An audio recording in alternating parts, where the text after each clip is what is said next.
My daughter-in-law turned my home into her personal hunting ground. I decided to become a ghost, leaving her with nothing to find but a pair of handcuffs and a cold, hard truth. Welcome back to your ultimate destination for gripping revenge stories, family betrayals, shocking betrayals, and emotional justice. Subscribe now and join a community and tell us where you're watching from. Turn on the notification bell for our next story. Are you ready to witness the ultimate payback? Let's get started. My name's ZAHA, and I'm 68 years old man. I have lived a life of noise. I spent 40 years as a foreman on construction sites, surrounded by the scream of circular saws, the rhythmic thud of hammers, and the constant, shouting demands of men in hard hats. When I retired, I bought myself the one thing I had never truly owned: silence. My apartment is a modest one-bedroom on the 4th floor of a brick building. It's my fortress. It smells of the Earl Grey tea I drink every morning and the cedar oil I use to polish my old wooden radio. Every object has its place. Every shadow belongs to me. Or at least, it used to. The first time it happened, I was in bed. It was 11:15 p.m. I was drifting off, listening to the muffled sounds of the city outside, when I heard it. The unmistakable click of the deadbolt. Then, the heavy, metallic thud of the door meeting the frame. My heart didn't just beat, it slammed against my ribs. I grabbed the heavy brass flashlight I keep by the nightstand and stepped into the hallway, my breath shallow. The kitchen light was on. There, standing at my island, was Mona. She wasn't startled. She was humming. She was going through my mail, her fingers flipping through my bank statements with a casual, practiced ease. She was dressed as if she'd just come from a gala. All silk and sharp perfume that filled my small home like a gas leak. "Mona," I gasped, my voice shaking with a mixture of fear and fury. "What are you doing? How did you get in here?" She looked up and offered a smile that didn't reach her eyes. A smile that looked like it had been painted on by a taxidermist. "Oh, ZAHA, you startled me. I was just worried, dear. Omar said you hadn't answered your phone in 3 hours. I thought you might have fallen. I kept the spare key Omar made for emergencies, remember? I never authorized a spare key, Mona. And I didn't answer because I was sleeping." "Well, you can never be too careful at your age," she said, finally dropping the letter she was holding. She didn't apologize for the mail. She didn't apologize for the hour. She just looked around the room with a hungry, calculating gaze. "This place is so cluttered, ZAHA. You really should let me help you organize. You never know where important documents might get lost."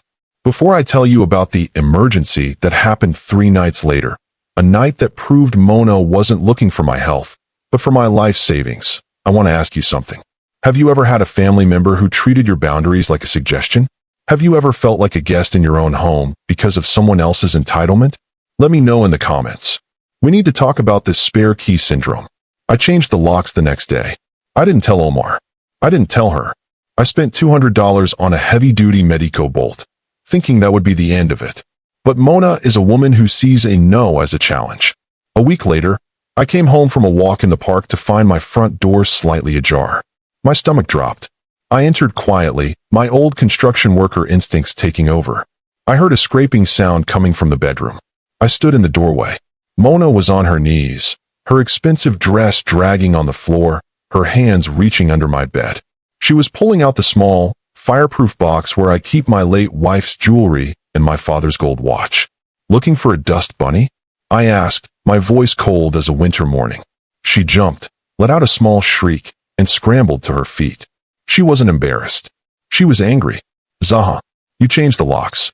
Do you have any idea how dangerous that is? What if you had a heart attack? I had to call a locksmith and tell him I lived here just to get in." "You lied to a locksmith to break into my home," I said, stepping toward her. I felt a heat in my chest I hadn't felt in years. "Get out, Mona. Now." "I'm doing this for your own good," she shouted, her voice shrill. "You're getting forgetful. You're hoarding things. Omar and I deserve to know that our future is secure. Our future." There it was. The truth. To Mona, I wasn't a man. I was a vault that refused to open. I called my son, Omar, that evening. I expected outrage. I expected him to defend his father. "Dad, you're being a bit paranoid," Omar said over the phone, his voice weary. "Mona just has a high-strung personality. She's a doer. She's worried about your estate. With the way the economy is, she just wants to make sure everything is in order." Why are you making such a big deal out of a few visits? Visits, Omar? She's breaking in. She's going through my private papers. She's trying to open my lockbox. She's family, Dad. Family doesn't break in. They check in. Just give her a set of keys, and this all stops. She just wants to feel involved. I sat in the dark after he hung up. I looked at the walls of my fortress and realized the enemy wasn't just at the gates. She had the commander's son on her side. I realized then that if I stayed, I would eventually be worn down. She would find a way to declare me incompetent. She would move me into a home and move my things into her garage. I saw the design of the trap she was building. But Mona forgot one thing. I was a foreman for 40 years. I know how to move a mountain if I have to. And I know that sometimes the best way to win a war is to simply vanish from the battlefield. I didn't argue anymore. The next time Mona dropped by with a tray of cookies and a set of probing questions about my life insurance, I smiled. I acted a bit confused. I let her think the old man was finally fading. You're right, Mona. I told her, my voice trembling slightly for effect. I am getting a bit tired. Maybe you should help me with the filing next week. Her eyes lit up with a predatory gleam. Of course, ZAHA. I'll be here on Friday. Don't you worry about a thing.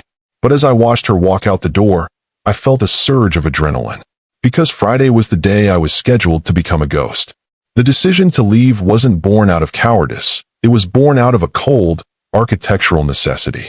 For weeks, I had lived under Mona's shadow, feeling her eyes on my front door even when she wasn't there. Every time I heard a footstep in the hallway of my building, my heart would stutter. I was 68 years old, a man who had built skyscrapers that touched the clouds, and yet I was being made to feel like a prisoner in a one-bedroom apartment. I realized that as long as Mona knew where I laid my head, she would find a way to reach me. She was like water in a cracked foundation, persistent, patient, and ultimately destructive. If I wanted my silence back, I couldn't just change the locks again. I had to change the map. I began the silent move on a rainy Monday morning. I didn't hire a big, flashy moving company with a bright yellow truck that would sit in the driveway like a neon sign for the neighbors to report to Omar. Instead, I went down to the local hardware store and bought 100 rolls of heavy-duty packing tape and a stack of plain brown boxes. I moved with the precision of a man who had spent his life reading blueprints. Every morning, after the neighbors had left for work, I would pack 3 boxes. Just 3. I focused on the things Mona wouldn't miss at a glance. The winter clothes tucked in the back of the closet, the books on the high shelves, the extra linens. I would take these boxes, 2 at a time, down the back service elevator. I had a small storage unit 3 blocks away that I'd rented under my late wife's maiden name. To the world, I was just an old man taking out the trash or running errands. In reality, I was dismantling my life piece by piece. Before I tell you about the night Mona almost caught me, the moment I was standing in the dark with a box of my wife's crystal while she pounded on the door, I want to ask you something. Have you ever had to keep a massive secret from your own family because you knew they were the ones you needed protection from? Have you ever felt the thrill and the terror of planning your own escape? Let me know in the comments. It's a lonely path, but sometimes it's the only one that leads to freedom. The psychological toll was immense. Every time the phone rang and Omar's name appeared on the screen, I had to steady my voice. "Hey, Dad," he'd say, his tone light and dismissive. "Mona mentioned she dropped by, and you seemed a bit off. You sure you don't want us to come over and do a deep clean this weekend?" "I'm fine, Omar," I'd reply, staring at the half-empty bookshelf. "Just a bit tired. The rainy weather, you know?" Right. Well, Mona says she's coming by Friday with some paperwork for that trust she mentioned. Just keep the door unlocked for her, okay? Save her the trouble with the locksmith." I would hang up the phone and feel a slow, simmering heat in my chest. Keep the door unlocked. My son was telling me to leave the gates of my fortress open for the person who wanted to pillage it. It was the ultimate betrayal of the man who had worked 40 years to give him everything. But the heat didn't make me angry anymore. It made me fast. On Wednesday, I found the new place. It was a small bungalow on the outskirts of the city, tucked behind a row of ancient willow trees. It was old, but the bones were good. Most importantly, it was a private sale. No for sale sign in the yard, no public listing for Mona to track. I paid the first 6 months in cash, a move that made the owner's eyes widen but ensured there would be no paper trail through the bank that Mona so desperately wanted to access. I spent Wednesday night in the old apartment, sitting on the floor because I had already dismantled the bed frame. The room echoed. It was a hollow, haunting sound, but it felt like progress. Then, at 9 p.m., the door handle turned. Click, click, click. She was trying a key. Then she began to knock. Not a polite knock, but a rhythmic, demanding pounding. "ZAHA, I know you're in there. I brought you some soup, and I thought we could just take a quick peek at those old storage trunks in the hallway closet. Open up." I sat perfectly still in the dark. I didn't breathe. I watched the shadow of her designer heels through the crack at the bottom of the door. "ZAHA, I can see your shadow. Don't be difficult. Omar said you were feeling fragile. I just want to help." I realized then that she wasn't just entitled. She was obsessed. She viewed my fragility as an opportunity, a weakness to be exploited until she found whatever it was she thought I was hiding. She thought I had a fortune tucked away. She didn't understand that my fortune was the piece she was currently shattering. After 10 minutes, the knocking stopped. I heard the click of her heels fading down the hallway. I stood up, my knees cracking, and I knew I couldn't wait until Friday. This silent move had to become a midnight run. I spent the next 6 hours working like a man possessed. I loaded the last of my essential furniture, my favorite chair, the cedar radio, the kitchen table, into a small van I had rented. My back screamed. My 68-year-old heart pounded a frantic rhythm against my ribs. But the fear of Mona's Friday filing was a more powerful fuel than any cup of coffee. By 4 a.m., the apartment was a shell. It looked like a crime scene where the only thing stolen was a man's presence. But I wasn't finished. I wasn't going to let her win that easily. I went to a security store on the edge of town. I bought a state-of-the-art, high-definition camera system, the kind that looked like a simple smoke detector. It was battery-powered and linked directly to my smartphone. I also bought a high-decibel panic alarm that could be triggered remotely. I installed the smoke detector in the corner of the living room, angled perfectly to see the front door and the hallway closet where I knew she would go first. Finally, I did something that felt like a masterpiece of construction. I took a small, ornate jewelry box, one that had belonged to my mother, and I filled it with old brass washers and heavy nails. I taped it shut and tucked it into the very back of the hallway closet, behind a pile of empty boxes. It was the bait. I walked out of that apartment for the last time at 5:30 a.m. on Thursday. I didn't look back at the brick building. I didn't feel sad. I felt like a bridge builder who had just watched his last project successfully span a dangerous canyon. I drove to the bungalow. I spent the day unpacking, the silence of the willow trees a soothing balm for my frayed nerves. I turned off my phone. I didn't want to hear Omar's excuses. I didn't want to hear Mona's false concern. But as the sun began to set on Friday, the day of the filing, I sat in my new armchair and turned the phone back on. I opened the security app. The old apartment was bathed in the orange glow of the afternoon sun. It looked peaceful. It looked empty. And then, the door opened. Mona walked in. She wasn't carrying soup this time. She was carrying a leather briefcase and a set of professional-looking folders. She looked confident. She looked like a conqueror entering a city that had finally surrendered. "ZAHA," she called out, her voice echoing through the empty rooms. "I'm here. I brought the trust papers for you to sign. Let's get started."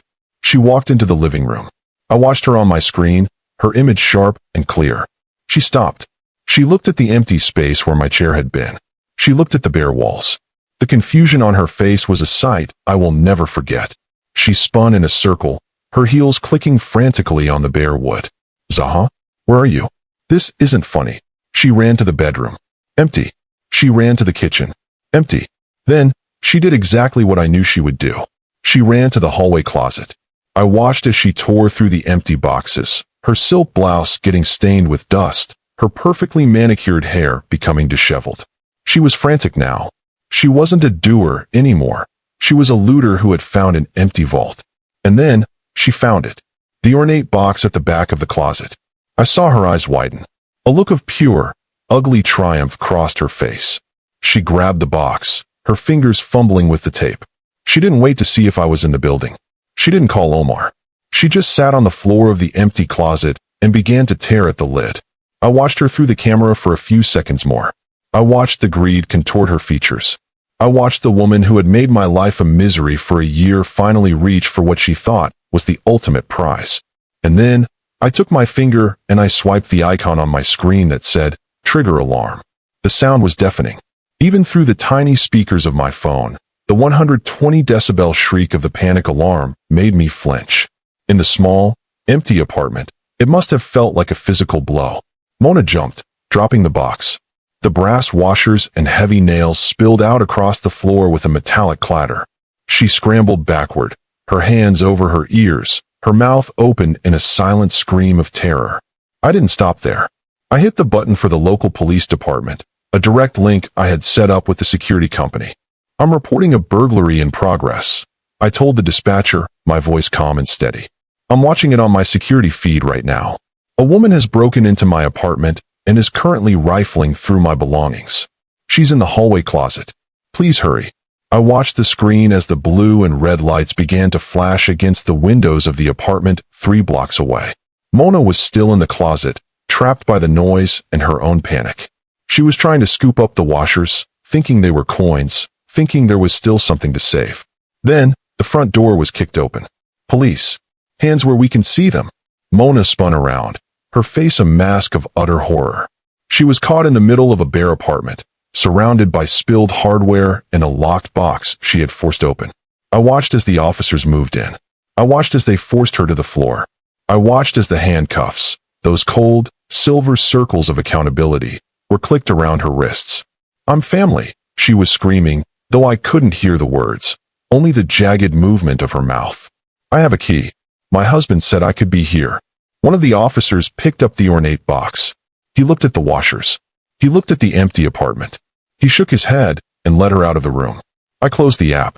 I sat back in my cedar chair. I picked up my cup of Earl Grey tea. The sun was setting behind the willow trees, and for the first time in 6 years, the only thing I could hear was the wind. I was 68 years old, and I was finally home. Should I proceed with Act 3?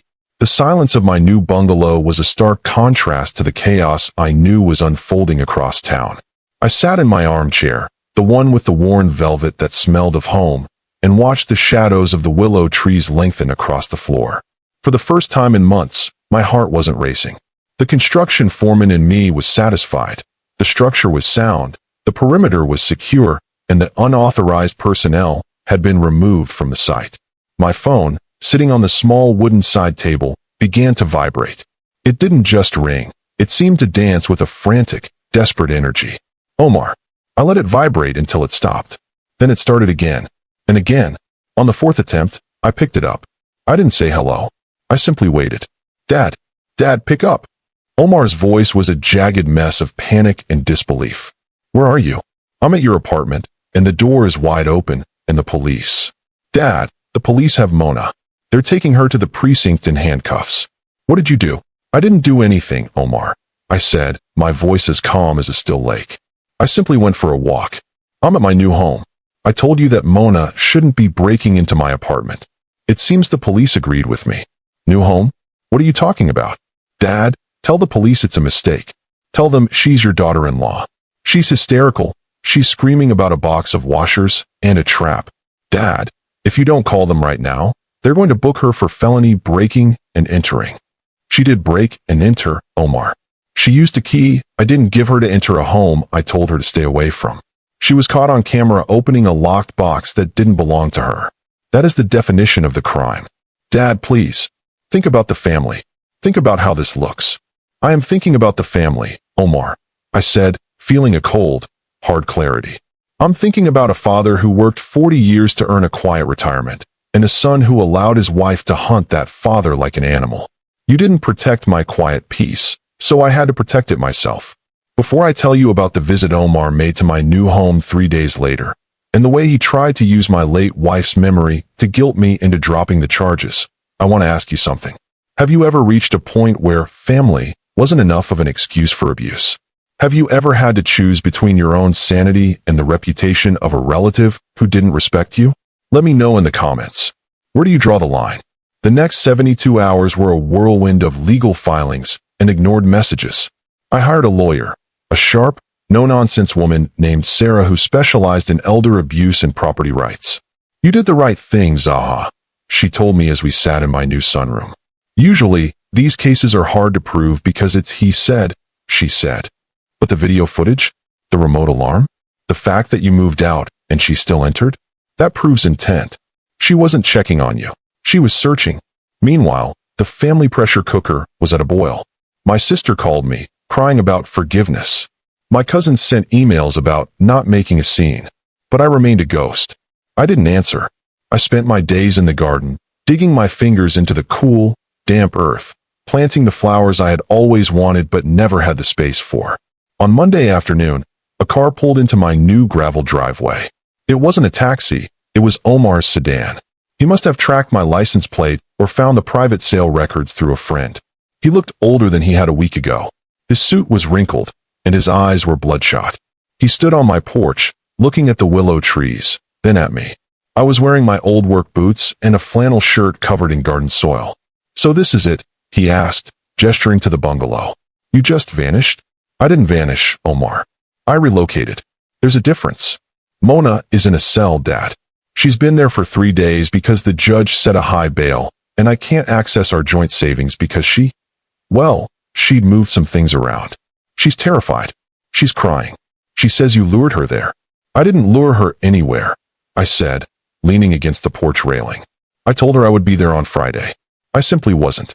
An honest person would have knocked, seen I wasn't home, and left. A thief stays. A thief searches. A thief opens boxes." Omar walked to the edge of the porch, looking out at the yard. "She just wanted us to be secure, Dad. She was worried you were going to give everything away to some charity or lose it to a scammer. She was trying to protect our inheritance." "Our inheritance?" I laughed, a dry, hollow sound. "Omar, I am 68. I am not dead. That money isn't an inheritance yet. It's my life. It's my medicine. It's my roof.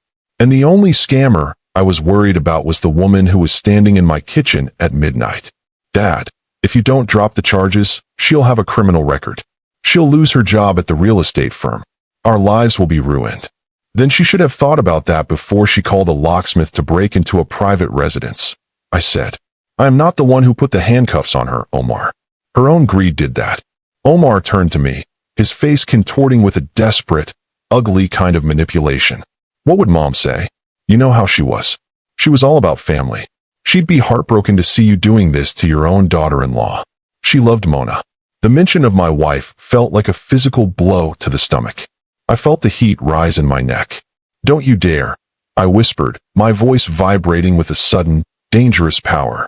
"Don't you dare use your mother's name to justify a theft. Your mother was a woman of honor. She believed in a home being a sanctuary. If she were here, she wouldn't be crying for Mona. She'd be standing on this porch next to me, holding the other end of the broom to sweep you both off my property." Omar flinched. He had never heard me speak like that. I had always been the quiet one, the provider, the man who smoothed things over so everyone else could be happy. But that man had moved out of the old apartment. "I'm not dropping the charges, Omar," I said, standing tall. "Mona needs to face the reality that family is not a skeleton key. She needs to learn that I am a human being with a right to privacy, not an ATM with a pulse."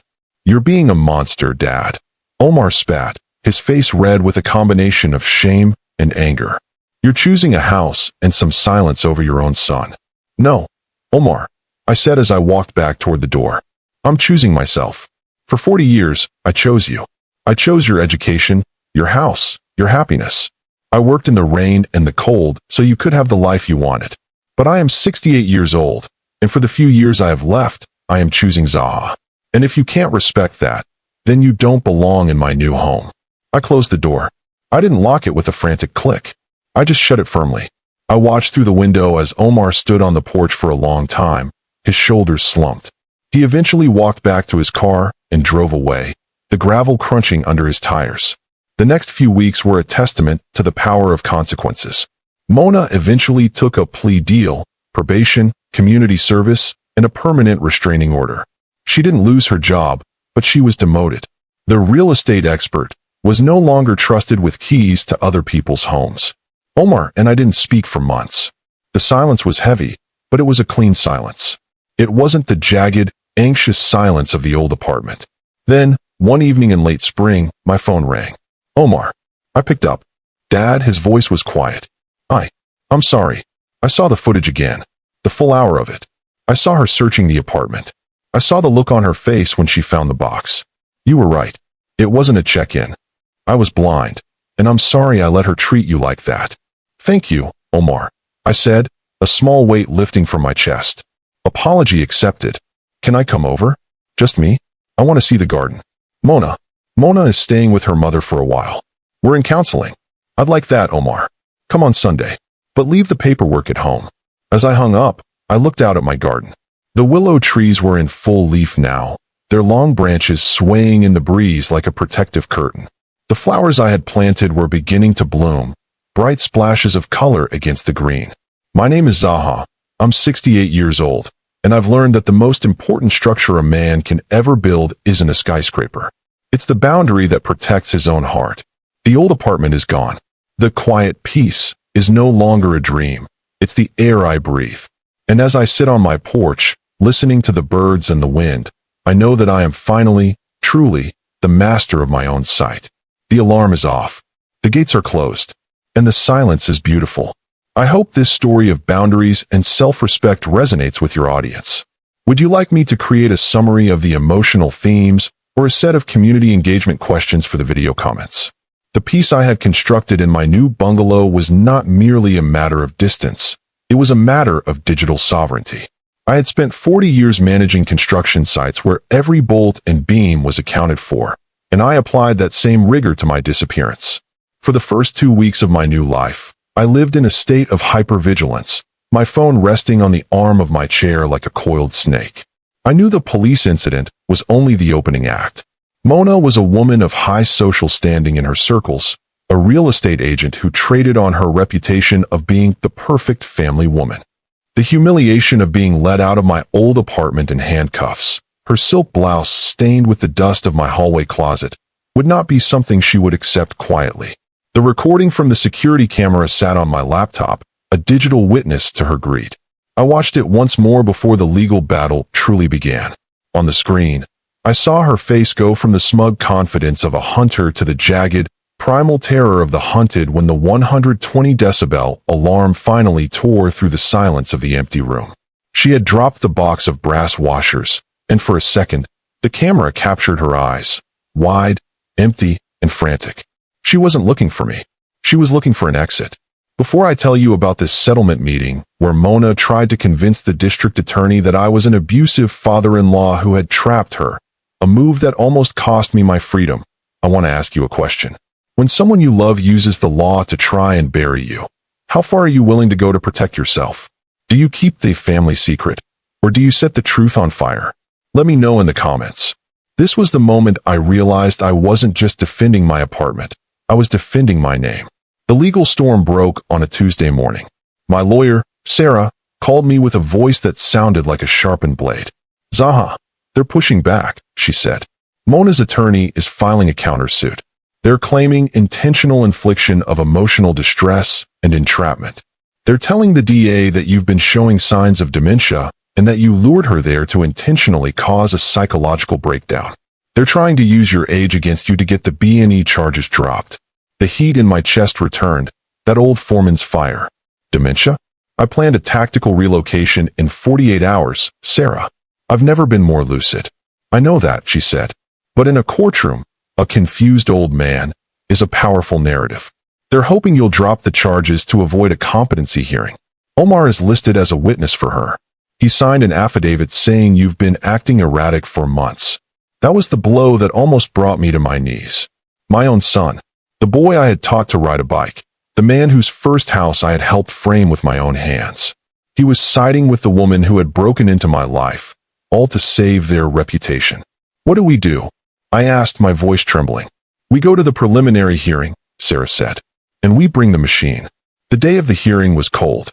I wore my best suit, the one I'd bought for Omar's wedding. It felt loose on me now, a reminder of the weight I'd lost during the silent move. We walked into the courthouse, and there they were. Mona sat behind her lawyer, wearing a soft gray sweater and no makeup. She looked like a victim. She looked like a woman who spent her Sundays at church and her afternoons baking for the elderly. Omar sat next to her, his head down, refusing to look at me. Her lawyer stood up, a man with a voice like velvet. Your Honor, what we have here is a tragic case of family dysfunction. My client, a devoted daughter-in-law, was simply checking on a father-in-law she believed to be in the throes of a mental decline. The trap set by Mr. ZAHA, the remote alarms, the fake jewelry box, was a cruel act of Elderon Jr. bullying designed to humiliate a woman who was only trying to help. I felt the eyes of the judge on me. I felt the weight of my 68 years. For a second, I felt like the confused old man they wanted me to be. Then, Sarah stood up. She didn't raise her voice. She didn't need to. Your Honor, we would like to present the digital logs from the month prior to the relocation. We have phone records showing Mr. ZAHA told his son and daughter-in-law no less than 12 times to stay away from his property. We also have the ghost logs. The ghost logs? The judge asked. Yes, Sarah said. Mr. ZAHA is a construction foreman. He keeps a daily site log. For 30 days, he recorded the times Mona entered his apartment when he wasn't there. He installed a silent pressure mat under his rug 3 weeks before he moved. We have 42 unauthorized entries recorded. 42 checks where she didn't bring food, didn't leave a note, and stayed for an average of 2 hours each time. The velvet-voiced lawyer shifted his papers. Mona's victim mask began to crack at the edges. Furthermore, Sarah continued, we have the audio from the smoke detector camera. The defense claims she was hysterical and confused. We would like the court to hear what she said before the alarm went off. Sarah hit a button on her tablet. The room went silent. Click, click. The sound of the door opening. Mona's voice, clear and cold, echoed through the courtroom. Finally, Omar said he couldn't find the secondary ledger, but I know the old man has it. If it's not in the closet, I'm checking under the floorboards in the bathroom next. We need that account number before he decides to move it to some charity. The silence that followed that recording was absolute. It wasn't the silence of peace. It was the silence of an execution. I looked at Omar. He had finally lifted his head. He was staring at his wife as if she were a stranger. He hadn't known. He had been told the worrying story, the dementia story, but he hadn't heard the ledger story. He hadn't heard his wife talking about his father as if I were a piece of meat to be carved. Mona's face turned a dark, ugly shade of purple. She didn't cry. She didn't look at the floor. She turned and hissed at Sarah. You had no right to record me in my own family's home. It wasn't your home, Mona, I said, my voice cutting through the tension. It was the first time I had spoken in the courtroom. It was my sanctuary, and you turned it into a crime scene. The judge hammered his gavel. The motion to dismiss is denied. The breaking and entering charges stand. And given the evidence of premeditated financial motive, I am referring this to the district attorney for a possible felony stalking charge. As the bailiffs moved in to process the paperwork, Mona turned on Omar. Do something. You said you'd handle him. You said he was weak. Omar stood up, but he didn't move toward her. He moved toward the door. He looked at me, and for the first time in a year, I saw my son.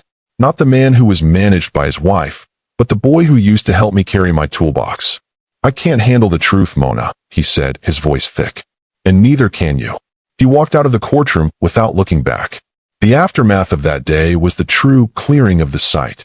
Mona was forced to take a plea deal that included a mandatory psychiatric evaluation and a permanent restraining order. She avoided jail time, but she lost her license. The woman who traded on her reputation was now a matter of public record. But the real struggle was Act 4's final scene, the bridge building. A week later, I was in my garden at the bungalow. The willow trees were swaying, their long fingers brushing against the roof. I heard the crunch of gravel. I didn't reach for my phone this time. I knew the sound of his walk. Omar stood at the gate. He didn't have a briefcase. He didn't have a story. He had a bag of groceries and a look of profound, soul-deep shame. Dad, he asked, Can I help you with the mulch? I looked at him. I looked at the man who had almost let his wife bury me alive in my own home. I thought about the ghost logs and the recordings. I thought about the silence I had fought so hard for. The mulch is heavy, Omar, I said. It's hard work. I know, he said, his eyes welling with tears. I'm ready for some hard work. I opened the gate. We didn't talk about the trial. We didn't talk about Mona. We worked until the sun went down, the rhythmic movement of the shovels a language all its own. We were building something new. It wasn't a skyscraper, and it wasn't a fortress. It was a simple, sturdy understanding. Before I tell you about the final act, the moment Mona tried one last time to find me, and the surprising way I finally let go of the anger, I want to ask you, Can you truly forgive someone who stood by while you were being hunted? Or is the new structure always going to have a crack in it? Tell me in the comments. Is a mended relationship ever as strong as one that was never broken? That night, as Omar drove away, I sat on my porch and realized that the silent move was finally complete. I wasn't a ghost anymore. I was a man standing on his own land, in a house no one could enter without an invitation. I looked at my phone. There was a message from an unknown number. I'll find you eventually, ZAHA. You can't hide forever. I didn't flinch. I didn't feel the old anxiety. I simply deleted the message and blocked the number. I was 68 years old, and I had learned the final lesson of construction. If the foundation is solid, you don't have to worry about the wind. The alarm was set. The willow trees were watching. And for the first time in my life, I wasn't just safe. I was free. The finality of a construction project isn't found in the ribbon cutting.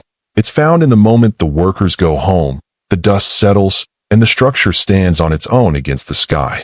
For me, that moment came 6 months after the trial. My name is ZAHA. I'm 68 years old, and I have learned that the hardest thing to build isn't a wall to keep people out. It's the peace within the walls you already have. The bungalow had become more than a house. It was a living, breathing testament to my survival. The willow trees had grown thick and heavy, their long, sweeping branches creating a natural veil that shielded my windows from the road. I had spent the spring and summer transforming the backyard into a sanctuary of stone paths and perennial blooms. I no longer jumped when the floorboards creaked. I no longer checked the security feed every 20 minutes. I had reclaimed my nervous system from the woman who had tried to hijack it. Mona was gone from the day-to-day. After the trial, the perfect life she had curated for her social media followers had shattered. The community service she was sentenced to, cleaning city parks and working in a soup kitchen, wasn't just a punishment. It was a mirror. For the first time, she was forced to be a doer for people who couldn't give her anything in return. Omar and I were in the curing stage of our relationship. Like concrete, trust takes time to harden, and if you rush it, it cracks. He came over every Sunday. We didn't talk about the apartment. We didn't talk about the ghost logs. We talked about the garden, the weather, and his new job in a different city. He had moved away from Mona, a separation that was as much about his own soul as it was about her actions. Before I tell you about the final encounter, the afternoon a stranger arrived at my gate and forced me to decide if my fortress was a home or a prison. I want to ask you one last thing. When you finally find your peace, do you keep it all to yourself, or do you let the world in, one person at a time? Let me know in the comments. Is a sanctuary still a sanctuary if you're the only one there to see it? It was a late September afternoon. The air was crisp, smelling of turning leaves and wood smoke. I was in the garden, pruning the hydrangeas, when I heard the latch on the front gate click. I froze. That old, cold instinct flared up in the base of my spine. I gripped the pruning shears, my eyes fixed on the path. A woman walked around the bend of the willows. She wasn't Mona. She was younger, dressed in a simple work uniform, carrying a small package. She looked lost. "Mr. ZAHA?" she asked, her voice soft. "Yes," I said, my voice cautious. "I'm sorry to bother you. My name is Elena. I work with your daughter-in-law at the community center. Well, the place where she's doing her service." I felt the wall go up inside me. "I have a restraining order, Elena. If she sent you here." "She didn't send me," the woman interrupted, stepping forward and holding out the package. "Actually, she doesn't know I'm here. I'm a counselor there. I've been working with her for 5 months. I didn't take the package. Why are you here?" Elena looked at the willow trees, then back at me. "Mona isn't the woman she was, Mr. ZAHA. The machine, as you called it, it broke her. But in a way she needed. She spent 5 months serving people she used to look down on. She's finally started to talk about why she did what she did. The fear of being poor, the obsession with status. She had a very hard childhood that she'd spent 30 years trying to bury under silk and marble. "I'm not her therapist," I said, my voice hardening. "I'm the man she hunted." "I know," Elena said. "And she knows she can never see you again." She's not asking for forgiveness. She's not asking for the charges to be dropped. They're already a matter of record. She just wanted me to give you this. She found it in her mother's attic. She realized it belonged to your wife. I looked at the package. Slowly, my fingers trembling, I reached out and took it. I unwrapped the brown paper. Inside was a small, hand-painted ceramic tile. It was a simple thing, depicting a bluebird on a branch. I recognized it instantly. It was the tile that had sat on the windowsill of our very first apartment 45 years ago. I thought it had been lost in one of our many moves. My wife, Miriam, had loved it. She used to say it was the soul of the house. She found it in a box of things she'd collected over the years, Elena said. She realized she'd taken it from your storage unit years ago, before things even got bad. She wanted it to be where it belongs. In your home. I held the tile, the cool ceramic smooth against my palm. I felt a wave of grief so sharp it took my breath away, not for Mona, but for Miriam. And then, a strange, quiet release. Mona had tried to steal my future, but in her brokenness, she had returned a piece of my past. Tell her. I started, then stopped. I looked at the beautiful, quiet life I had built. I looked at the willow trees and the garden. Tell her that the tile is on the windowsill. And tell her that the gate is closed, but I'm no longer sitting behind it with a camera. Elena nodded, a small, sad smile on her face. I think she'll understand. She turned and walked back through the willows. The gate clicked shut. I walked into my bungalow. I went to the kitchen and set the bluebird tile on the windowsill, right where the afternoon sun could hit it. The light caught the blue glaze, making the bird look as if it were about to take flight.